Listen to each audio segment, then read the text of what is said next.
লোকের কাছে আমি আমার মুখ দেখাবো? বিয়ে করি নাই, স্বামী নাই, কিন্তু পেটে সন্তান চলে এসেছে, হায় হায়, এলাকায় কেমনে মুখ দেখাবো?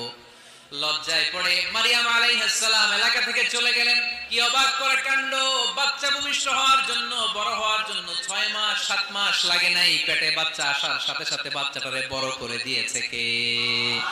মারিয়াম আলাইহিস সালাম এবার বসে পড়লেন, বুঝতে আরম্ভ করলেন প্রেগন্যান্সির পেইন উঠেছে। হঠাৎ করে পেট থেকে বাচ্চা ভূমিষ্ঠ হয়ে যাওয়ার পরে উনি কাঁপতে আরম্ভ করলেন। ক্ষুধার চোটে খাবার কিছু নাই, সামনে ঝর্ণা, উপরে একটা খেজুর গাছ।